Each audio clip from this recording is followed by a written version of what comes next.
All right, we got an update on the truck bed camper.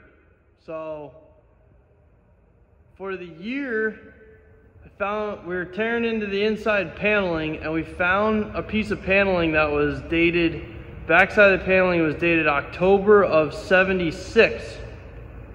So we're thinking it might be a 1977 model.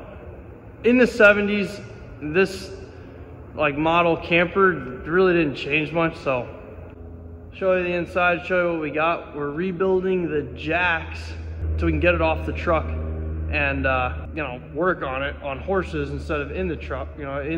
So we have to rebuild the jacks because where the jacks are completely crushed. I'll show you.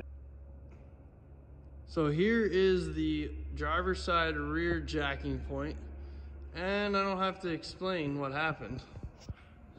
All this bare aluminum here is actually where the backside of the jack that screws was. So that tells you where the jack was here. And this is the paneling underneath, tore into it. So that's what held it up. I actually separated this bottom piece a little bit, kind of lifted it. So we are gonna, the plan is now to temporarily reinforce with probably just 2x4s for now, the jacking points. We didn't tear into this one yet. We got to rip out the propane tank storage, remove it. Well, this is the plan, to remove it and then hopefully just get to the back side of this right here, which is where the jack brackets that go on the camper are connected. This one's actually, well, I'm not gonna say it's stable, but it's better than what this one was. This one was just dangling. We saws all the bolts off and ripped it off so it wouldn't hit my truck when we were bringing it home.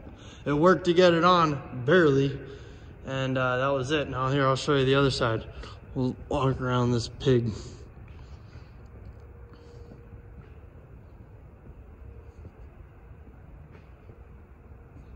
All right, so there's just one on this side in the middle, and it's actually kind of stout. It's the best one out of all of them. That's where the jack point is. This is actually the jack on the ground. So that point of bare aluminum is right here where it spins when you jack it. Yeah, it's spinning like that.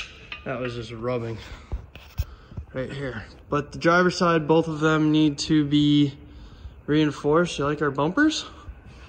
Jen's got the bumpers all nice. The bonkers. You get bonked hard if you hit them things. So we got to extend the jacks and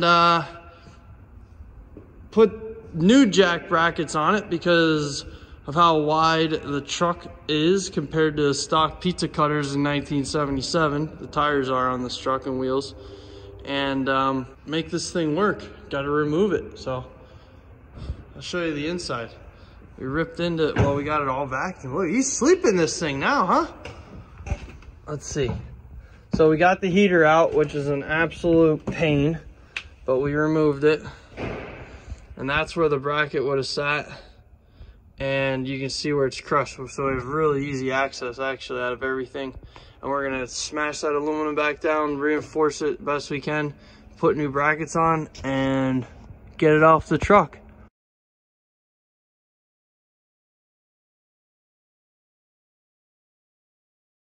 Here is the driver's side front jack support reinforcement, temporary, used threaded rod, went up through a bunch of 2x4s, reinforced everything.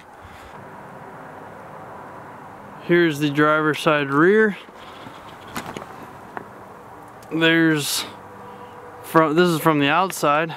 Okay, the driver's side rear from the inside.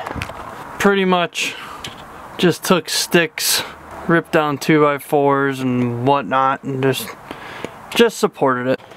For the passenger side, we just took a 2x10 and shoved it underneath the plywood in between the countertop. That actually was enough to support it enough for just jacking it up a couple times, so that worked.